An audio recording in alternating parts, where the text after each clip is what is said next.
ಉಕ್ರೇನ್ನಲ್ಲಿ Russia ದಾಳಿಯ ತೀವ್ರತೆ ಹೆಚ್ಚಿರುವ ಬೆನ್ನಲ್ಲೇ ಭಾರತದ ರಾಯಭಾರ ಕಚೇರಿಯು ಉಕ್ರೇನ್ನಿಂದ ತಾತ್ಕಾಲಿಕವಾಗಿ ಪೋಲೆಂಡ್ಗೆ ಸ್ಥಳಾಂತರಗೊಳ್ಳಲಿದೆ. ರಷ್ಯಾ ಮತ್ತು ಉಕ್ರೇನ್ ನಡುವಿನ ಸಂಘರ್ಷ 18ನೇ ದಿನವೂ ಮುಂದುವರಿದಿದೆ. ಭಾರತದ ವಿದೇಶಾಂಗ ವ್ಯವಹಾರಗಳ ಸಚಿವಾಲಯವು ಭಾನುವಾರ ಈ ಕುರಿತು ಪ್ರಕಟಿಸಿದೆ.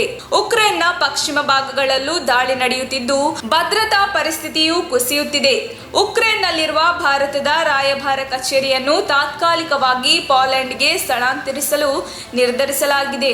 ಮುಂದಿನ ಬೆಳವಣಿಗೆಯನ್ನು ಆಧರಿಸಿ ಪರಿಸ್ಥಿತಿಯ ಬಗ್ಗೆ ಮರು ಅವಲೋಕನ ನಡೆಸಲಾಗುತ್ತದೆ ಎಂದು ಸರ್ಕಾರ ತಿಳಿಸಿದೆ. ರಷ್ಯಾದ ಯುದ್ಧ ಪತಾಕಿಗಳು ಮತ್ತೆ ಉಕ್ರೇನ್ನ ಮೇಯರ್ ಒಬ್ಬರನ್ನು ಅಪಹರಿಸಿರುವುದಾಗಿ ಉಕ್ರೇನ್ನ ವಿದೇಶಾಂಗ ವ್ಯವಹಾರಗಳ ಸಚಿವಾಲಯ ತಿಳಿಸಿದೆ. ಭಾನುವಾರ ಉಕ್ರೇನ್ನ ಸೇನಾ ನೆಲೆಯ ಮೇಲೆ ರಷ್ಯಾದ ವಾಯುಪಡೆ ಆಕ್ರಮಣ ನಡೆಸಿದ್ದು ಕನಿಷ್ಠ 35 ಮಂದಿ ಸಾವಿಗೀಡಾಗಿದ್ದಾರೆ ಹಾಗೂ 57 ಮಂದಿ ಗಾಯಗೊಂಡಿದ್ದಾರೆ. ಪೋಲೆಂಡ್ನ ಗಡಿಯ ಸಮೀಪದಲ್ಲಿ ಭಾನುವಾರ ವೈಮಾನಿಕ ದಾಳಿ ನಡೆಸಿರುವುದಾಗಿ ಉಕ್ರೇನ್ನ ಅಧಿಕಾರಿಗಳು ತಿಳಿಸಿದ್ದಾರೆ.